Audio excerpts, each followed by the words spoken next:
So we're deep into November. Winter is right around the corner. The cold weather is coming. It is time to add some wood to the fire and some books to the stack on your bedside table.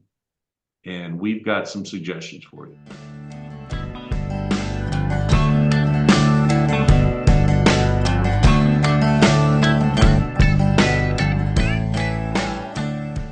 This is Third Song In with Chris Derrickson and Tom Polachek. Our guest today is a graduate from Washington University Law School from Wichita State as an undergrad. She's currently a professor teaching at Maryville and Webster Universities in the St. Louis area. She's originally from Kansas. I don't want to embarrass you too much, but she's also really bright because I remember my recollection is in law school that you graded on to the law review. And I would love to say that I was graded on, but actually I was a write-on. You right. Well, that does make some sense based upon where you are now. I did neither, so I was always a little bit jealous. But maybe the highest sign of intelligence I can point to is the fact that you got out of the practice of law early and while the getting was good. Our guest is Geri Dreiling. She's an award-winning author. She's the author of a mystery series starring Debbie Bradley, which includes Crime Beat Girl and The Poison Dart. She also wrote a novel called Erasing the Past. Got a very eclectic background. As I said, she's currently a writer and a teacher. She's an award-winning alt weekly journalist. She worked for the Riverfront Times, which anyone who went to WashU will be familiar with. She also did practice as a lawyer in criminal defense matters. She served as the public information officer for the prosecutor's office in the city of St. Louis. And her current day job is teaching media law and media ethics. Welcome to the show. Well, thank you for having me. I'm delighted to be here. Thanks for being here, Geri. Other than making me feel totally incompetent, I'm glad you're here. We keep doing that to me, Tom. I know. Well, to both of us, we do seem to invite guests who always make us think, geez, maybe we should have done more with our life. As you get older, you get to add and add and add. So I think some of it is a nod to my age as well. So.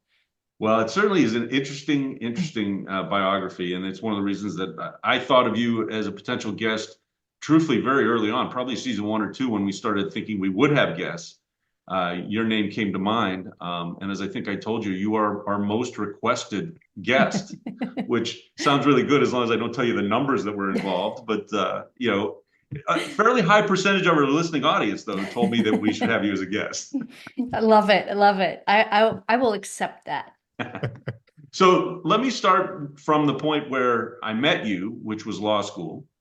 And as I said, my recollection was that you were a very good student. We were in the same section in law school, which, at least where we went, meant a group of first years that were kind of put together randomly, or at least it felt random. And oddly, it created a group of friends. I don't really have many friends in law school. The only ones I count as friends are you and the other people that were in our subsection, I think. At Washington University. But what did you do after graduation directly from WashU? So after graduation, I actually went and worked for a small insurance defense / personal injury firm. So it's kind of an odd combination. You've got the plaintiff side and the defense side. I worked with them, and eventually, as this probably comes as no shock, those partners split. So I stayed with the insurance defense side. And then after my first son, I have 2 children, and my son was born. So I decided to practice on my own. And that's when I started doing a lot more criminal defense and ended up kind of having a niche of federal appointments. I handled a lot of methamphetamine conspiracies. So, so it was kind of, I don't know, like a Jerry Springer situation quite a bit. So there were, I had truck drivers who were moving meth. I had a guy who was wearing a wire once, and he was wearing a wire, and also, no, he wasn't wearing a wire. It was the informant who was wearing a wire, but they ended up having sex. So there was all sorts of incriminating And I asked my client, I said, do I need to listen to this recording? And he said, no, I did it. So I was like, You're like, it's oh, like, yeah, it's that was like, thank close. you. Thank you. Absolutely. So, yeah, so I did, I had a lot of criminal defense appointments, and as a lawyer, when you're working, part-time is like 50 hours a week. Full-time, you're Mhm. working 70 hours a week. And I had my daughter, and at that point, I was like, you know what, I'd like to work a normal, job, have a normal life. So I started writing for Missouri Lawyers Weekly. I went over there and was their Ah, legal editor. So, so from there, I started, I was interviewing judges and, writing stories about cases, spent a lot of time on verdicts and settlements. And, with verdicts and settlements, there's a lot of documents. So I kind of developed a little niche as an investigative reporter. So I would be on like Fox 2, KMOX, talking about these stories. So kind of having that lawyer background and understanding, what I could use, what I couldn't use, getting depositions, mining depositions. I kind of found this in between world, and from there, I started doing some freelance work for the Alt Weekly. My first piece was about corroding natural gas lines in St. Louis area, and the public utility that knew, they had a prediction of like 80,000 would be failing over X amount of years, and what would be the permissible number of homes that might blow up. So I got to write about that, and so the RFT hired me, and from there, I wrote about Innocence Project cases, which one man eventually was released. And, I spent like an hour on the phone with Barry Scheck, who was the O.J. Simpson guy. Spent time at the medical examiner's office, got to do ride-alongs for prostitution stings. So, so everything just, one thing kind of led to another, and that's how the evolution happened. Wherever my curiosity took me, I kind of kept going. Well, that's first of all, that seems like a kind of a great way to build a career. Did you, so when you started writing for the legal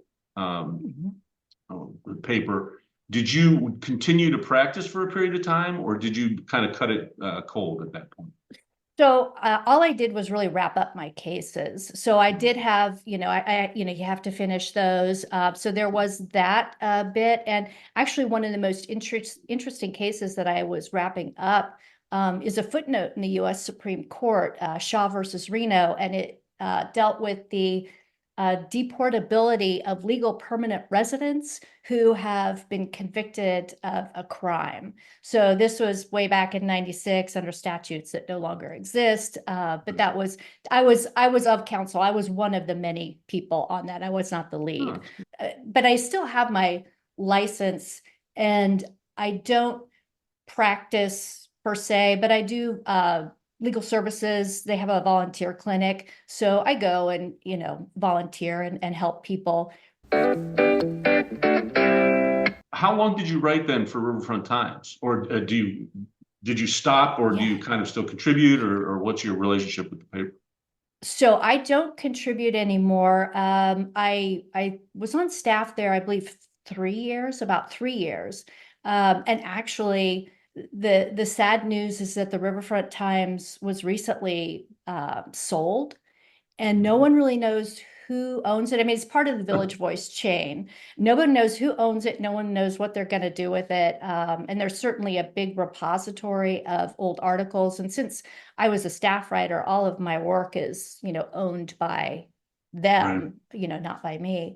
So, yeah, but it was like 3 years. And then I eventually, actually, I had a stage in between where a lot of lawyers then would hire me to help them with the media. So I would pitch stories or tell reporters how they could find documents when the reporters or the lawyers couldn't talk to reporters. But, you file a motion for summary judgment, and there might be some fantastic exhibits that are attached. So there was kind of a niche for lawyers wanting to talk to the media, or media trying to find stories. And that's eventually how I kind of got into the circuit attorney's office, because they were like, hey, can you come and work with. So I was officially a prosecutor, but I just basically dealt with the media. Tell us about Debbie Bradley. Tell us about the next phase, and to me, the phase that makes me maybe the most jealous. How did you become a novelist? Debbie Bradley is, I think I was preparing for a trial and I was 29 years old and I was miserable. And, and I was thinking, gosh, I'd rather be like writing a book right now.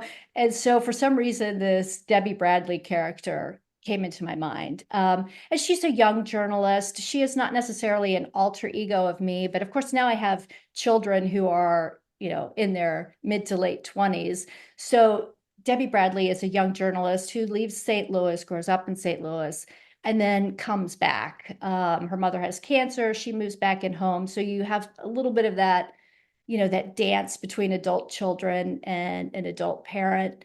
But she works for a fictional magazine in St. Louis and handles the crime beat. So she, the first book, Crime Beat Girl, is really a look at corruption in St. Louis City. And whenever I tell people about the book, they're like, "Oh, St. Louis City and corruption, that never happens." So that's the first book that really kind of deals with that. And there's a juvenile delinquent system aspect of the story.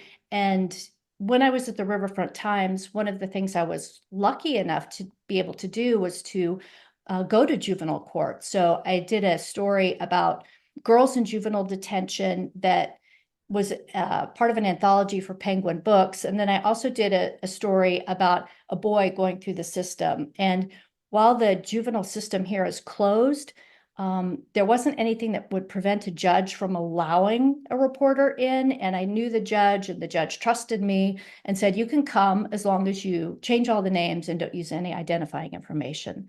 So Crime Beat Girl has that juvenile detention element as well. So, but then the next one, and that one was very well received. It was featured in. You've won a number of awards, right? Yes, I did. I won a number of awards. It was in the Post-Dispatch. It was on St. Louis on the Air, which is the local NPR, TV or radio show, excuse me. Mm-hmm. And then The Poison Dart's a follow-up, and it's a little bit darker. None of my books are cozy mysteries. There's always a dead body. So somebody's got to die. Somebody's got to go. It's got to happen. So Crime Beat Girl is less, is more cozy, but it's not a cozy. But Poison Dart really deals with heroin and fentanyl and drug trafficking up from Mexico. And I used a lot of, there's a federal document called the Midwest Drug Task Force that they publish every year, and it's a consortium of federal law enforcement, state and local law enforcement, and it details, how and what types of drugs are moving up from the border. So it involves, overdose, heroin, fentanyl, and really more of sort of a higher socioeconomic status, because one of the things from an ethics standpoint, that I think about is that, crime is not just in one, socioeconomic status. And it's really not fair to, it's easier for a reporter to write about people who don't have lawyers who can step in. So maybe that's why you might do more investigative pieces, but there's certainly, the heroin and fentanyl epidemic in St. Louis, there was a period a few years ago where it seemed like a lot of children from wealthy families were dying. Wow. So in St. Louis, so so that is one of the I guess the things that I was thinking about when I wrote The Poison Dart, and that one is done very well too. And in fact, it recently won a young adult award. Oh, really? Which I was surprised, but Debbie is younger, and certainly she goes through her young adult traumas and existential crises. And of course, right now I'm in the third book, and she's trying to decide whether she goes to law school because her mother is a lawyer, Her father was a lawyer. He passed away.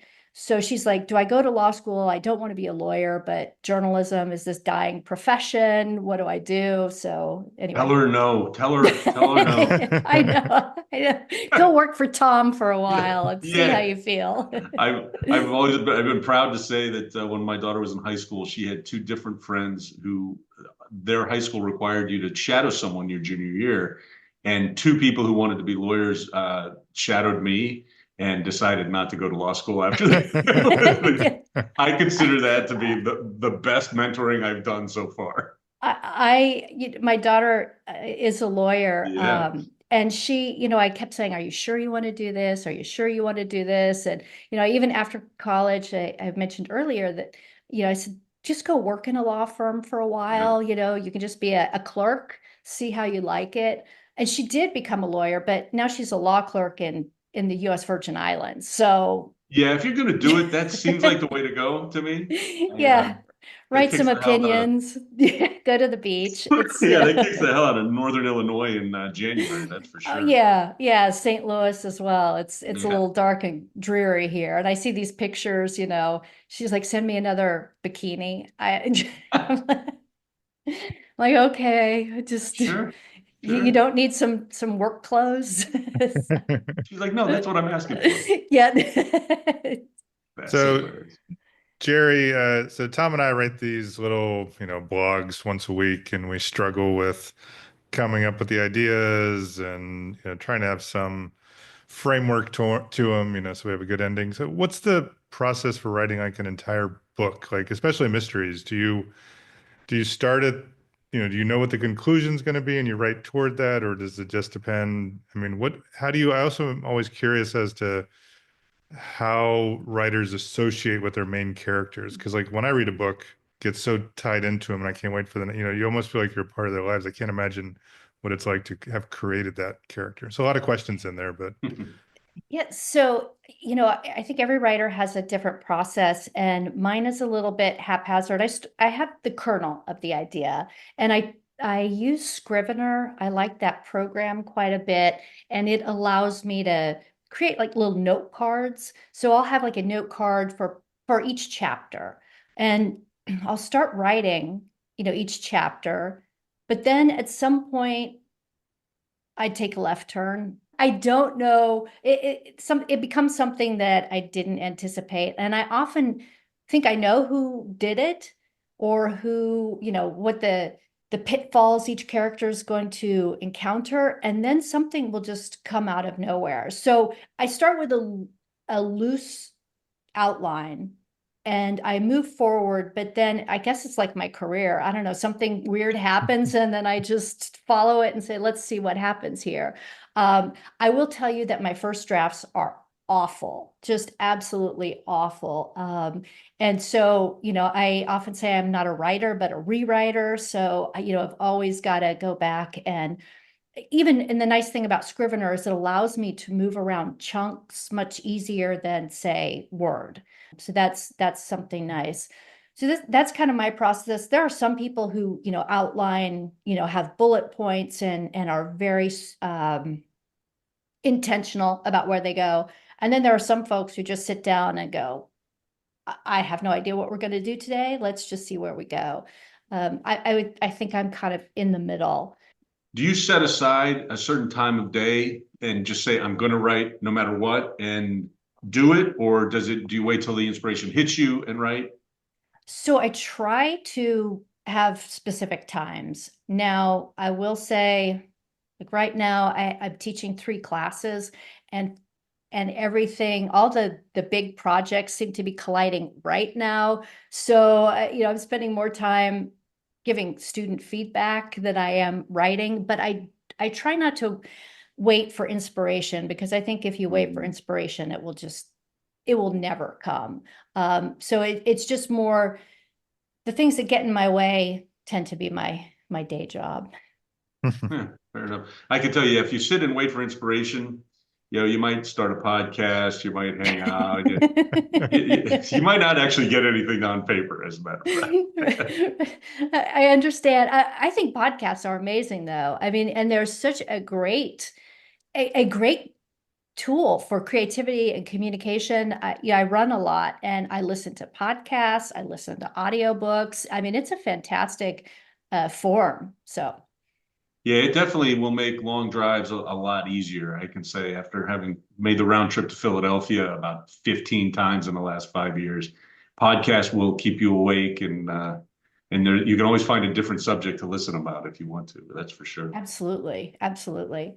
The other question you had, Chris, about the characters kind of evolve. And one of the fun things is, what I like doing is when I'm out and about, or I'm around students, or I'm around my own kids or their friends, you hear these phrases, or you get these moments, you notice certain mannerisms or characteristics, and they start becoming a part of Debbie Bradley, so that she is a distinct person, but it's fun to watch people, and so much of what you watch becomes some little building block in the person. So that's, like I said, Debbie Bradley really isn't my alter ego. It is a different person, and her love life is completely different. And her relationship with her parents, I do have some insight into that, being, again, the mom of adult kids. So I do have some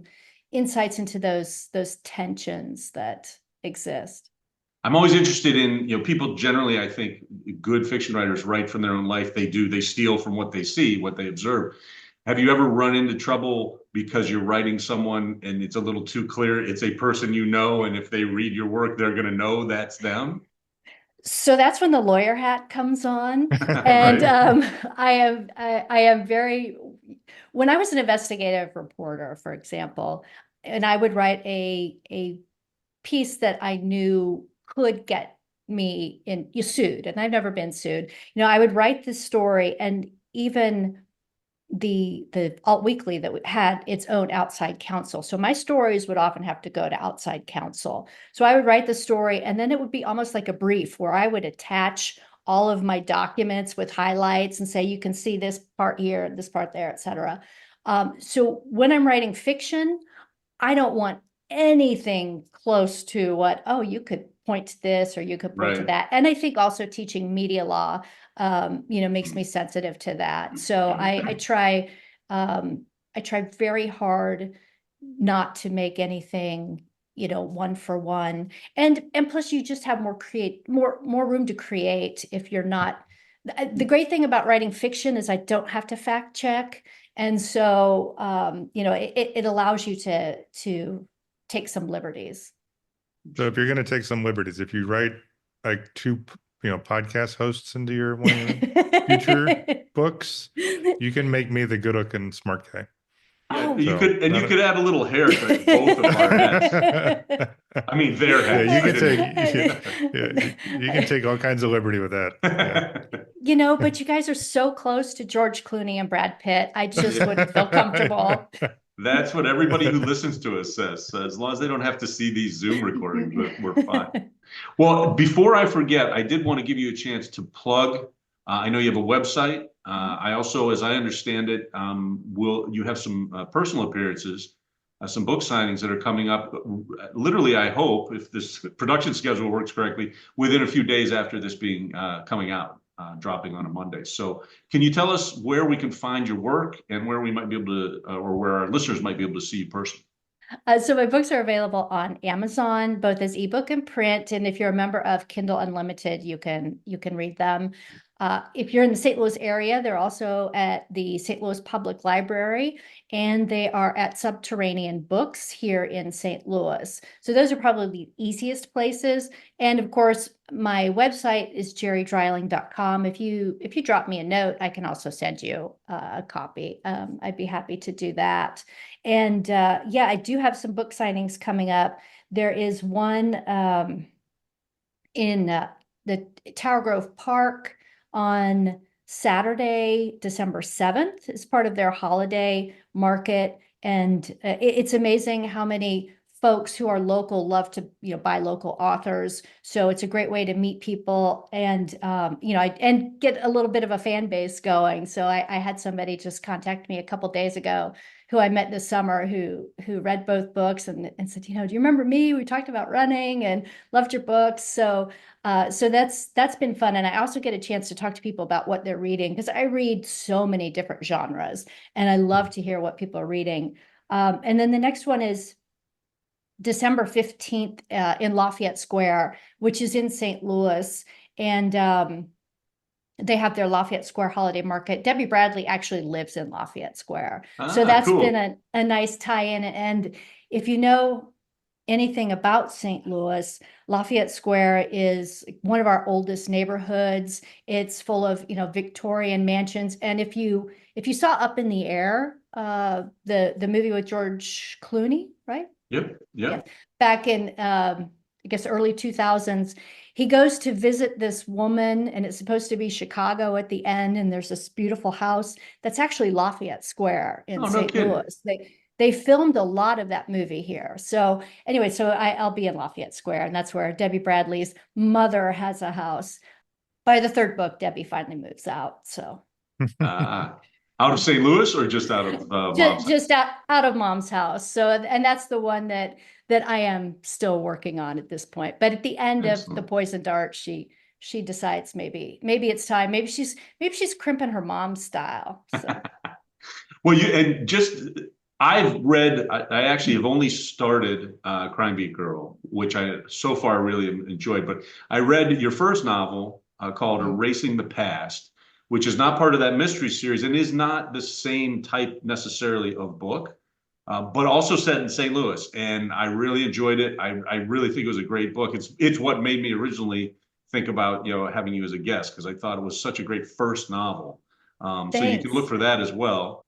I can tell you, as far as the St. Louis connection is concerned, the last time I was in St. Louis, my wife and I were there, and we went to Left Bank Books, which is one of my favorite bookstores down there. And there was a Geri Dreiling book right there on display with St. Louis authors. And I meant to, in fact, I may have even texted you or emailed you when I saw that book. You did, and I was excited. Yeah, that was great. So, yeah, Left Bank Books is really supportive of local authors as well. So, independent bookstores, local bookstores, I can't say enough great things about them. And public libraries, they're such a treasure. And the public librarians have been fantastic. Well, as regular listeners to our podcast know, what we like to do when we have a guest is try to get them to suggest a theme for a music playlist. And we did that, and you emailed Chris and I and suggested, again, Chris, a theme that we hadn't thought of ourselves in the last 30 years, which amazes me that we haven't covered all the ground. So Geri, tell us what you suggested and what rabbit hole we're going down with musically today. So I was thinking, something about the dark days of winter solstice, it's coming up in December. So, something about dark and cold. Fair enough. Sounds good for a mystery writer. That seemed to make perfect sense to me. So we're going to alternate. We're going to suggest some songs. We've got a 10-song playlist we're going to come up with as a result of your suggestion. You can find the playlist on, once I put it up, you'll find it on Spotify, Apple Music, Amazon Music, YouTube Music. It'll be, I haven't come up with the exact title, but it will be a third song in playlist. And if you search third song in on any of those music streamers, you'll be able to find this. What was your first song to suggest for our cold winter playlist? So I liked California Dreamin', but the Jose Feliciano version, and I heard it first on Once Upon a Time in Hollywood. So, it starts, all the leaves are brown and the sky is gray. It was an interesting version I hadn't heard, and it's become one of my favorites. That's a great choice. It's also a very cool movie, and I remember that playing over. It was the perfect choice for that scene. Chris, you're up. I'm ready. I went with some relatively obscure artists. Shocking for me. Yes, can't believe it. That's insane. So the first one, and this song came into my mind immediately, which is funny because I hadn't thought about this song, but once you told me what Jerry's theme was about winter and snow and darkness. I went to a song by the band DeLorean from 2004 off the same album title, but the song is Violence in the Snowy Fields, which doesn't sound like an overly upbeat song, but it actually is. And but yeah, so I want to thank Jerry because I've had these bands where we'll like listen to a song or maybe an album, and I don't have albums anymore. And every once in a while, I'll be like, man, we can't, like, it'd be right on the edge of your memory. But something about this theme and that song came right back to me. So I've been listening to that album quite a bit more. So I recommend that's my Nice. first pick for the playlist.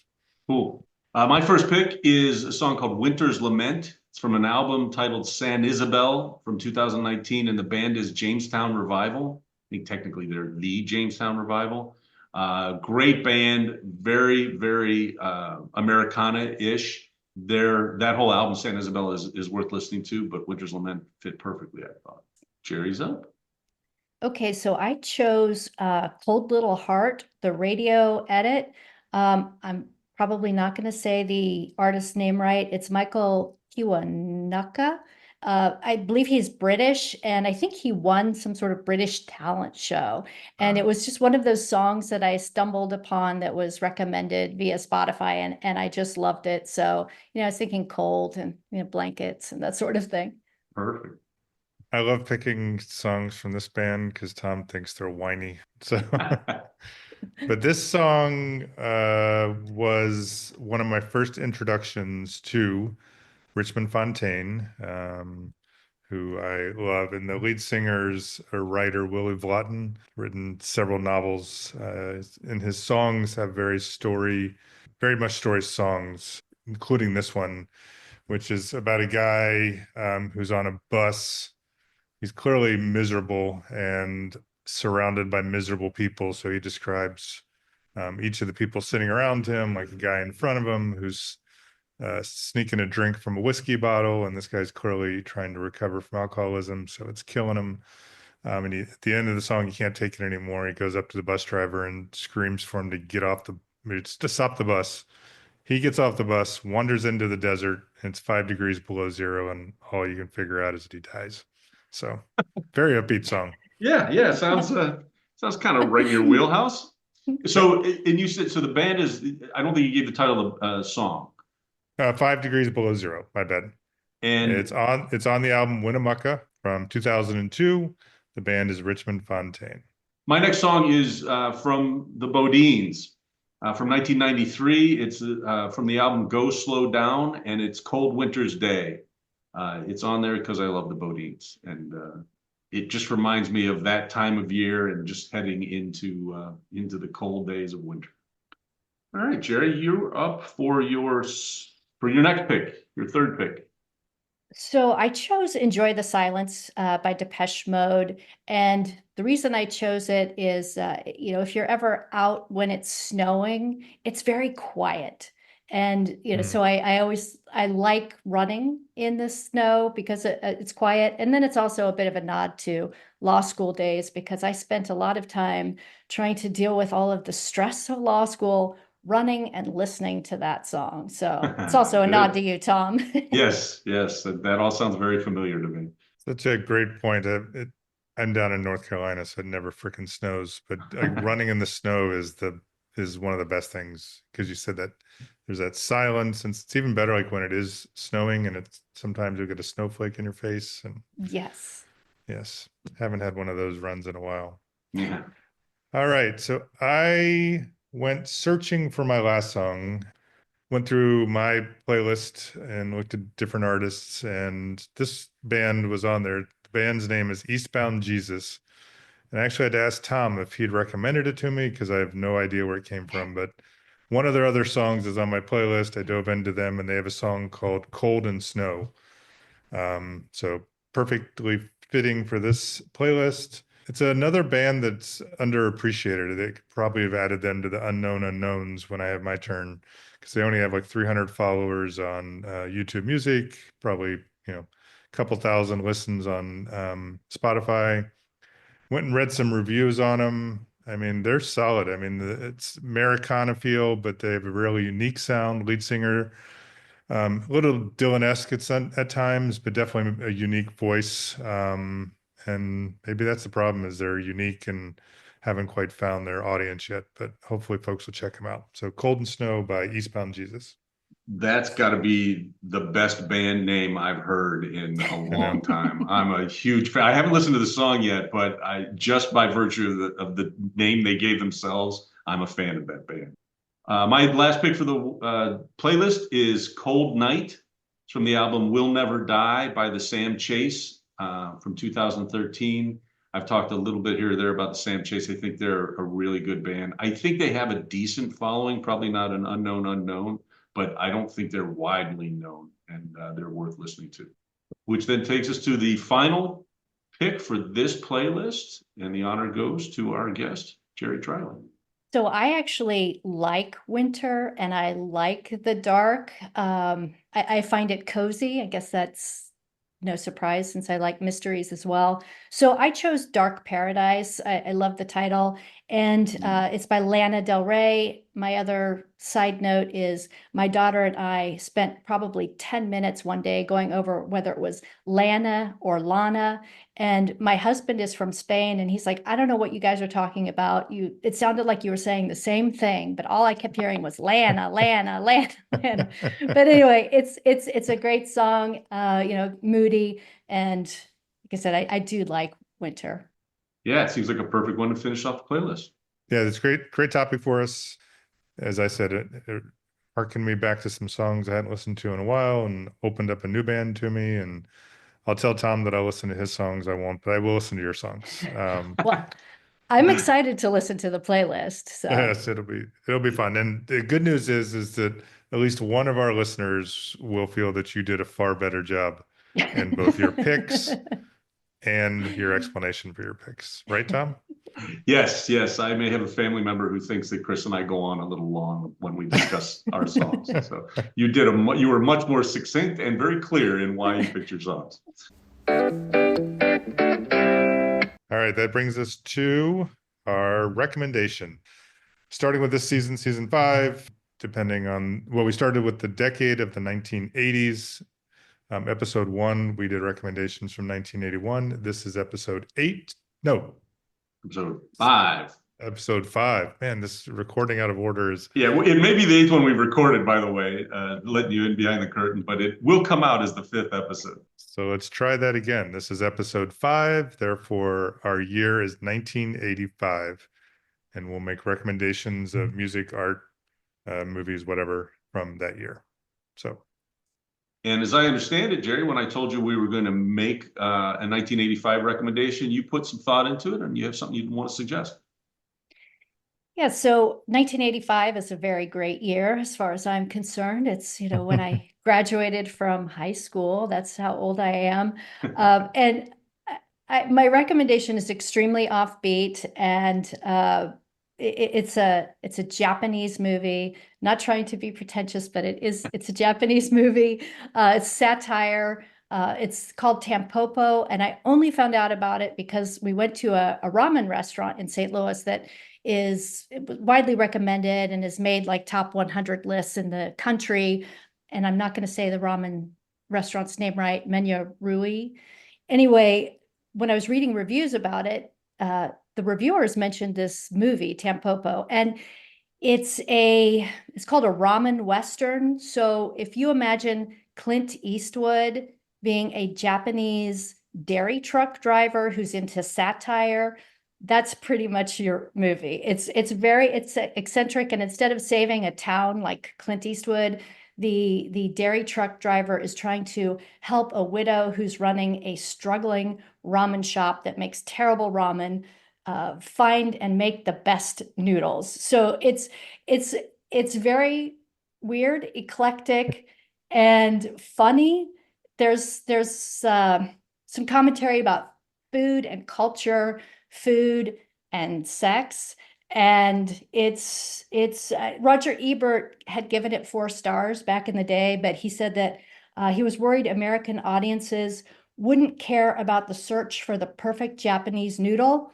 But It's a fun movie. So if you're, enjoying these dark, cold days, you go get some hot ramen. I don't know, try Tampopo, see what you think. That's excellent. I will tell you, I have not seen the movie and now I'm going to. But I do.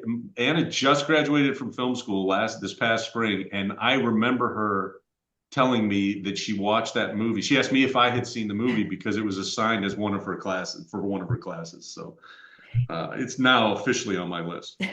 Excellent. All right, we've done somewhere in the range of 50 recommendations, and I think that's the best one we've ever had. Yeah.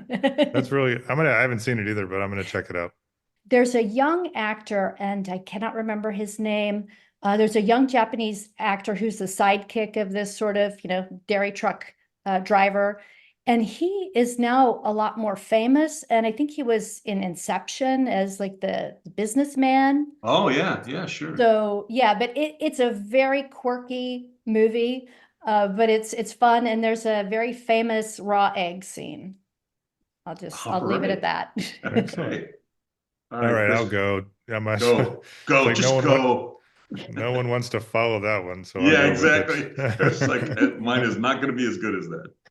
I went with, I agree 1985 was a great year. This is a movie that I hadn't thought about in a long time. And I don't know how many snow scenes there are other than the hiking through the mountains, but Spies Like Us, starring Aykroyd and Chevy Chase.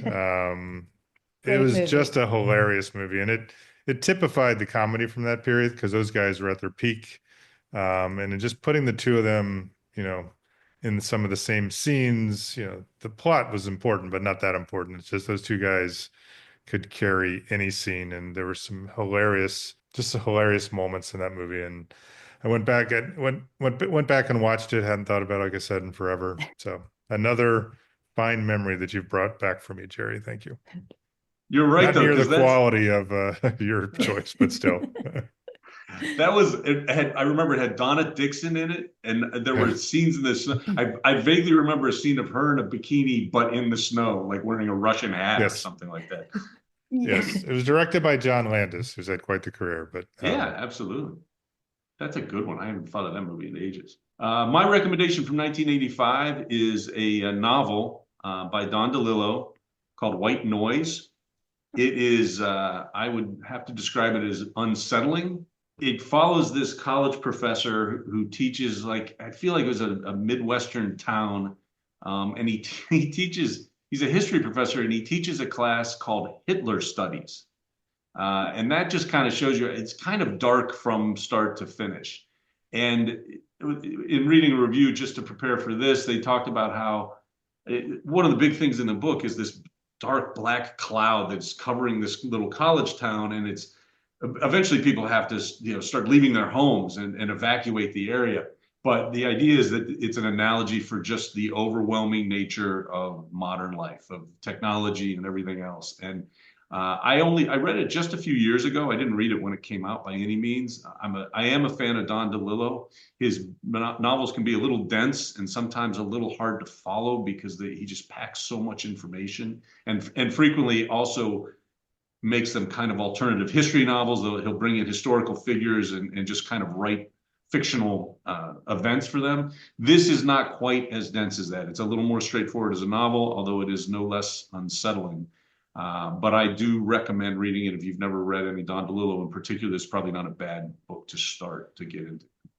I agree. That's the only of his that I read. I started some others, and I am ashamed to say I never finished them. Yeah, they can be tough, man. It's an uphill battle with a lot of his stuff.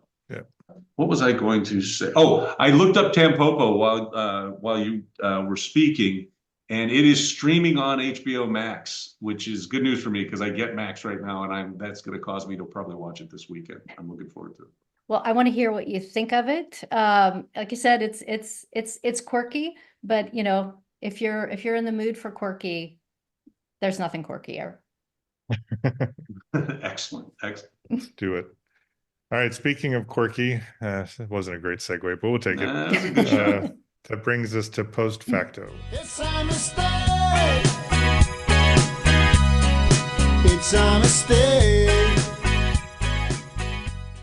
So Post Facto is our opportunity to correct errors we may have made in the past, or at least I can correct my errors. Chris has yet to make a mistake in this podcast. But it also gives us a chance to fill in the blanks, to talk about stuff that maybe we missed in earlier episodes.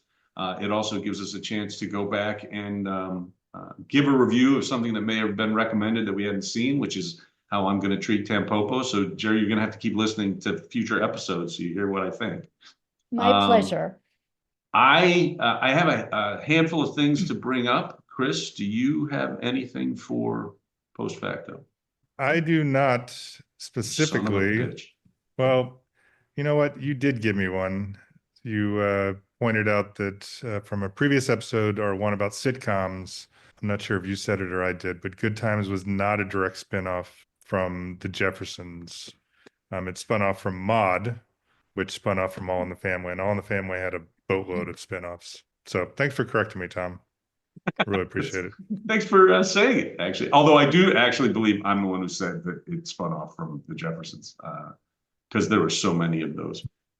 So I also have, I actually have a couple things from even earlier episodes, from our very first episode this season, which was about horror and horror movies, horror books. I just want to point out that we had a listener contact me to tell me they were very disappointed we didn't talk at all about the TV show The Walking Dead. And my only response to that was, you're right. Because again, I'm not a big horror guy. One of the few franchise horror things that I have paid attention to was the TV show The Walking Dead. When I saw the very first episode, I got sucked into it immediately and watched it probably for a good 5 or 6 seasons. It eventually seemed, excuse me, it eventually seemed to just kind of be repeating itself, and I stopped watching it at a certain point. But I'd say the first 3 seasons of that show were amazing and really worth watching, even if you're not a big horror fan. But we did not even give it the time of day in our premiere episode. And unfortunately, sometimes that happens, but that's what post facto is for. And then finally, the other thing I wanted to talk about in our 4th episode of this season, Chris made a recommendation for a film to watch, and that was The Cotton Club. And I made the comment that I was embarrassed to say that I had never seen that movie, at least not all the way through. He sent me a YouTube clip of kind of the climactic scene where there's a tap dance kind of interspersed or showed along with this hit that occurs against the gangster in the movie. And I love that scene. I watched the full movie, and I have to say that I can't give it 5 out of 5 as a film, only because there's way too much singing and dancing for me. It really is a gangster musical. But the dramatic scenes, the scenes involving Gregory Hines in particular, are fantastic, and it is worth watching, but just a little too much stage work for me to really, really love the movie. On the other hand, it also had Diane Lane, which I don't think you mentioned when you gave your initial recommendation, and that would have sent me straight to the movie no matter what. And it was like a 25-year-old Diane Lane, so she was very good in the film, and as usual, absolutely stunning to watch. So that's my personal rating. I gave the clip you sent me 5 out of 5, but the film itself I have to drop down to a 4 out of 5, and we'll throw that up on the website. Fine, whatever. 4 out of 5? That's pretty good. I know. I'm just kidding. And you're right. I forgot about all the dancing, but I mean, that was a lot of it was to highlight the difference between the 2 clubs. Yeah, and Coppola clearly just loved the jazz of that era, and it was just his opportunity to just highlight. And they're great artists, and he had real singers and real dancers that I think that was part of his goal, was to make sure that they got a chance to be seen on the big screen. And it was impressive, but just a little too much for me. I can go with that. All right. So our next segment is staff recommendations. We want to recommend stuff that's either coming out soon or came out recently. And what do you got, Chris? Random, just around the corner from you. All right. This was a great find. I saw the name of the band and was intrigued. The band's name is the Hypnosonics, Hypno Sonics. and went and listened to it. And it turns out it's a secret band by Mark Sandman, who was the lead singer for Morphine and Yeah. Treat Her Right. And it was it was more jazzy. It's funny we just segued from the jazz, and the music's good. I mean, it's not always the highest quality. It's a live album. They didn't put out any albums. It was truly a secret band. He would pull together his buddies from various bands. And what I think was so cool about it, and you can feel this a little bit in the couple songs that I listened to, is just the freedom that he feels. Because one of the reviews I read, he enjoyed not having the pressure of, record label, and, Morphine was up and coming, and they were, I think, about to possibly emerge into an even bigger audience when he died. But it was just reading all the comments from his buddies who were in the band. It was probably the one he enjoyed the most because he could just go up there and have fun, and not feel all the pressures that led to what I think is some really interesting and great music that he put out with Morphine. And Treat It Right was also quite a good band too. So the name of the album is It's Not Like That Anymore. It's a live album from it's been released in 2024. So check it out. Yeah. Do you know when they did it, when the show actually was? Yeah, hold on one second. Let me find that out. So no, that's when he died, 1999. So these are from the 1980s. Wow. Be pretty cool if it was 1985. It would be awesome. I don't, Let's just you know say what? Let's just say it was. that. Hold on. Okay, so in 1985, he founded another band called the Either Orchestra, and then he started the Hypnosonics in 86. So they performed from 86 to his death in 1999. He probably first thought about it in 1985. I'm sure he did. That's what. Yes, it's after watching Spies Like Us. He wore Russian hats when he would sing. Jerry, do you have anything that's up and coming? Anything you recently saw, heard, read that you might want to recommend? It's not super recent, but I did just read, it's from a couple years ago, A Gentleman in Moscow by Amor Towles.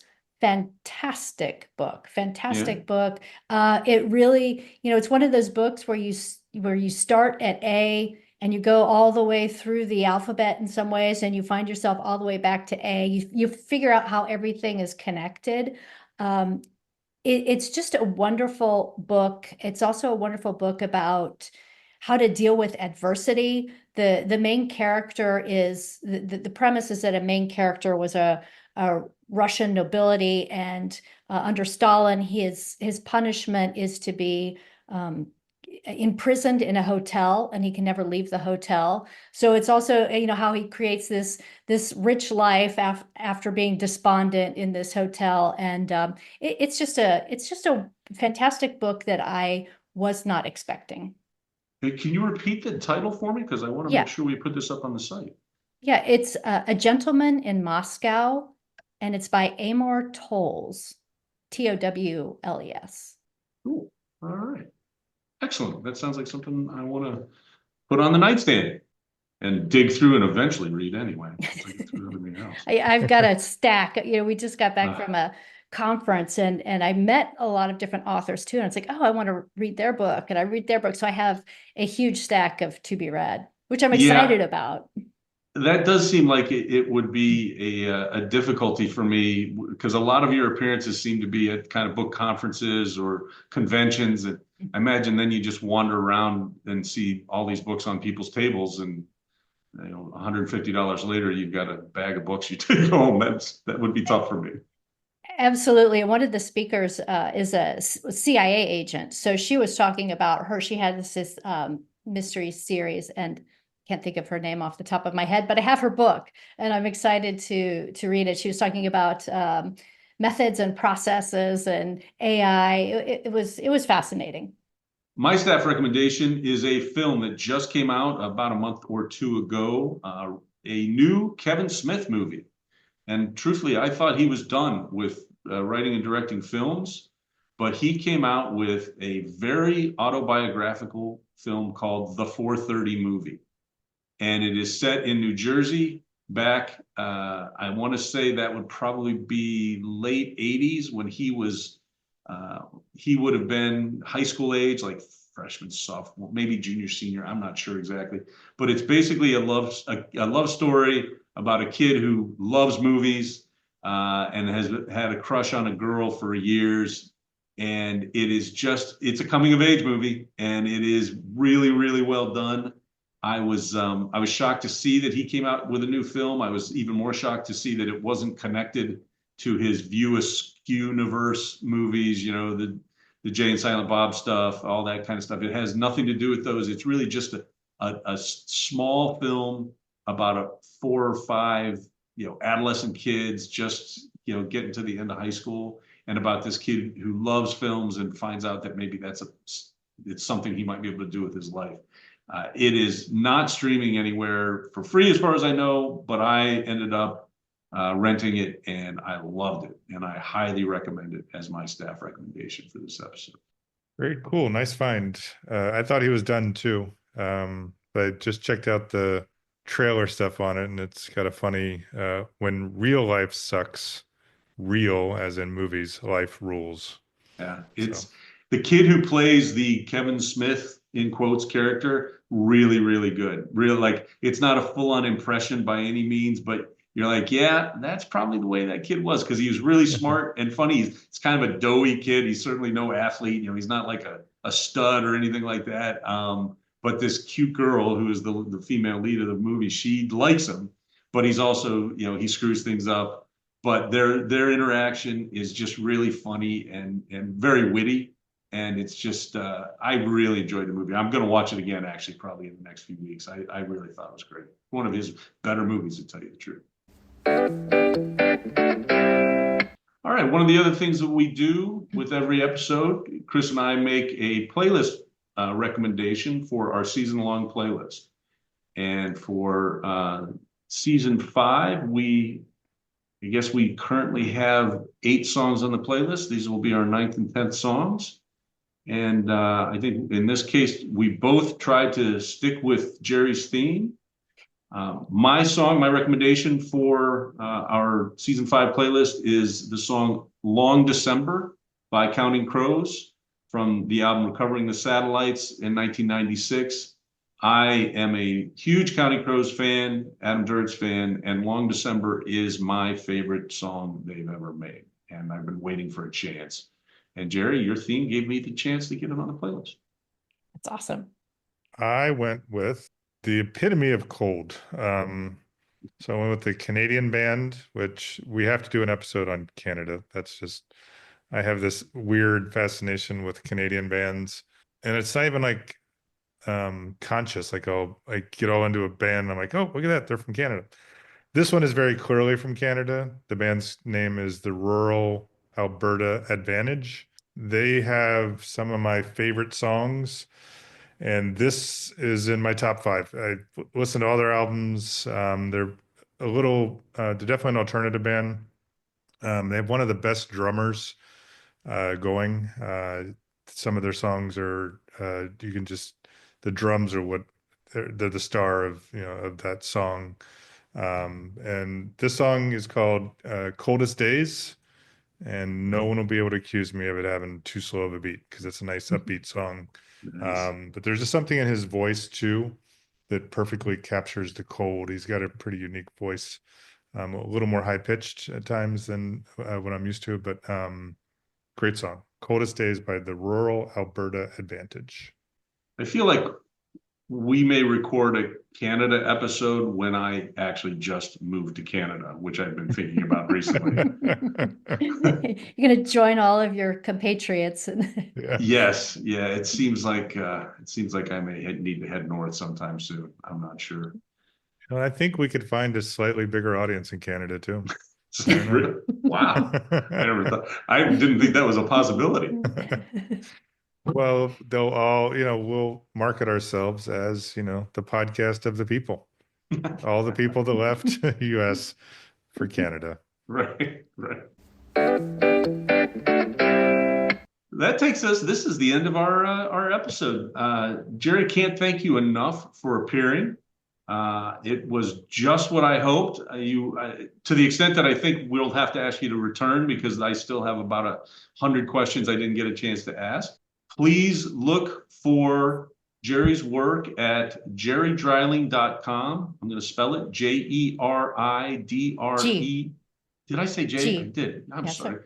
Now That's I'm okay. going to spell. I'll spell it correctly. I like to spell That's things okay. wrong and then spell them correctly. It's geridreiling.com. Geridreiling.com. You can find her books there. You can find links to her other work, and I believe you've got a blog on there as well. I thought I saw some articles here and there. Yes. It's Also, not always super up to date, but I do try to update it. As you guys know, it's always the challenge of keeping fresh content on the site. But yes, I do. And I often have a lot of book recommendations. don't miss Geri. She is appearing on Saturday, December 7th at the Tower Grove Holiday Market from 9 a.m. to 1 p.m. Central Time. On Sunday, December 15th, she'll be at the Lafayette Square Holiday Market. Also, that's from 10 a.m. to 4 p.m. Please go to, I assume you have a table. Is that usually how it works? I do. Go to the table, see your books, buy your books, talk to Geri, talk about running. Absolutely. Love to talk about running, writing, reading, anything. It's usually readers are often really great conversationalists. So it's amazing the topics that we chat about. Third Song In is recorded in Chapel Hill, North Carolina, Joliet, Illinois, and St. Louis, Missouri. You can email us at thirdsongin@gmail.com. Please follow us wherever you listen to your podcast, rate and review us, give us all your damn stars. You can find us on Spotify, Apple Podcast, Amazon Music, and YouTube Music. You can find our playlist streaming wherever you stream music. In particular, we are currently working on Third Song In Season 5. And if you'd like to listen to the playlist from previous seasons 1 through 4 are all on those streaming services. We also have a website, thirdsonginpodcast.com, and we'll have all the material and the links to Geri's information on there under the As Mentioned, where we include information about all of our guests. And Geri, we want to thank you again. This has been a really great experience for both Tom and I. If anyone has any questions, you can email us, thirdsongin@gmail.com. You've been listening to Third Song In with Chris Erickson and Tom Polachek. Thanks for listening.